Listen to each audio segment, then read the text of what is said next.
warahmatullahi wabarakatuh. Perkenalkan, saya Anselina Putri dari Prodi PGSD NPM 216910215, yang mana saya akan menjelaskan mengenai suatu materi dari mata kuliah Kepramukaan dan juga UKS terkait dengan kota P3K.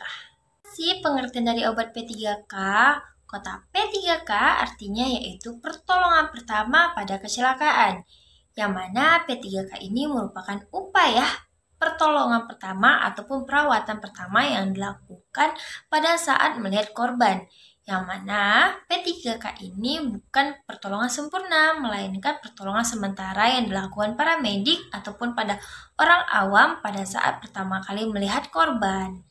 Apa sih tujuan dari obat P3K ini? Kotak P3K ini memiliki banyak sekali manfaatnya, antara lain yaitu yang pertama, mencegah peredaran darah yang membesar pada korban. Itu membuat luka agar tidak semakin lebar pada si korban. Kemudian yaitu mencegah terjadinya peredaran darah. Selanjutnya yaitu mencegah dari rasa nyeri yang berlebihan pada korban. Dan juga banyak lagi tujuan dari kotak P3K tersebut. Kira-kira apa ya isi dari kotak P3K? Biasanya kotak P3K terdiri dari kain kasa, obat merah, gunting, plaster, peniti, obat-obatan yang saat diperlukan, dan juga berisi tentang catatan-catatan berisi nomor-nomor penting.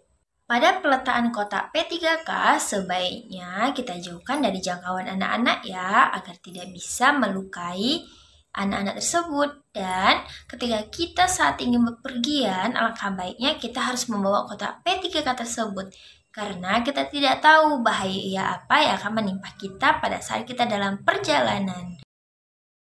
Berikut adalah hal-hal yang harus kita lakukan sebagai pertolongan pertama pada kecelakaan. Yang pertama yaitu amati dan waspadai kondisi lingkungan sekitar. Yang kedua, cek tingkat kesadaran pada korban. Yang ketiga, periksa pernapasan dan kondisi luka pada korban. Yang keempat, lakukan kompresi dada untuk memberikan bantuan pernapasan. Yang kelima, segera periksa kondisi luka pada korban. Dan yang keenam yaitu jika pertolongan pertama pada kecelakaan tidak berhasil, maka segera bawa kondisi korban ke instalasi gawat darurat rumah sakit terdekat. Tadi pemaparan singkat mengenai kotak P3K. Semoga bermanfaat. Assalamualaikum warahmatullahi wabarakatuh.